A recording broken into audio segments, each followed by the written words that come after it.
আজকে আবারও একটা রান্না শেয়ার করব, বিকালের নাস্তা।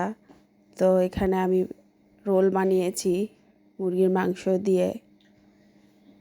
তো রোল বানানোর জন্য কি কি লাগবে সেটা আপনাদের সাথে শেয়ার করব। তো আমি প্রথমে 2 কাপ আটা নিয়ে নিতেছি, পরিমাণ মতো লবণ নিয়ে নিতেছি। এখন লবণগুলো আটার সাথে ভালো করে মেখে নিলাম। এবার পানি দিয়ে দিব, কলের ঠান্ডা পানি। তো এগুলো ভালো করে আমি মতে একটা ডো বানিয়ে নিব। এই তো আমার হয়ে গেছে। এখন কিছুটা তেল দিয়ে ভালো করে আবার ডোটারে মেখে নেব, একদম সফট নরম হয়ে যাবে। তো এই তো হয়ে গেছে। এখন ছোট ছোট করে লিচি কেটে নেব রোল বানানোর জন্য। তো এই তো হয়ে গেছে ছোট ছোট করে লিচি কাটা। তো এখন আবার তেল দিয়ে আমি 20 মিনিটের জন্য এটা রেস্টে রেখে দেব। তো এটা আরও সফট হয়ে নরম হয়ে যাবে। এটা বেলা লাগবে না, এটা হাত দিয়ে বড় করে রোলটা বানাবো। তো এই তো ছোট ছোট করে গোল গোল করে এখন রেখে দেব রেস্টে।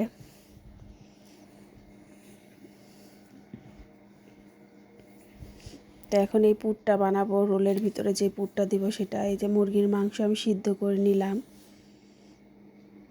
সিদ্ধ করে ছাড়িয়ে নিয়েছি। তো পেঁয়াজ, ওই যে মুরগির মাংস, আদা রসুন আর ম্যাজিক মশলা দেব।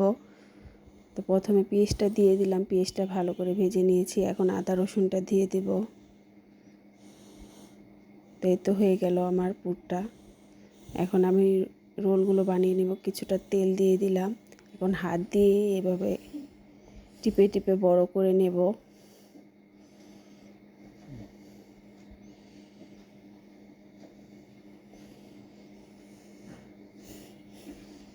এই তো হয়ে গেল।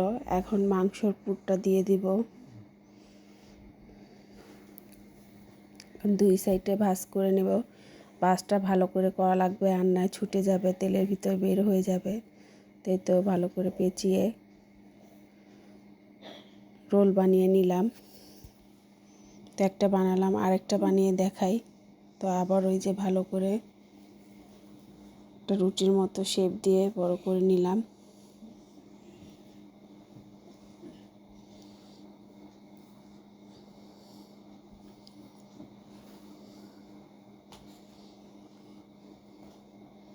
এই তো আমার আরেকটা হয়ে গেল রোল। তো এখন কড়াইতে তেল গরম করে একদম কমিয়ে রেখেছি। তো এখন এই যে রোলগুলো দিয়ে দিতেছি। মিটু আছে কম তাপে ভেজে নেব রোলগুলো, তাহলে মচমচা হবে। এই তো আমার ভাজা শেষ, ভাজা হয়ে গেছে, নামিয়ে নিতেছি।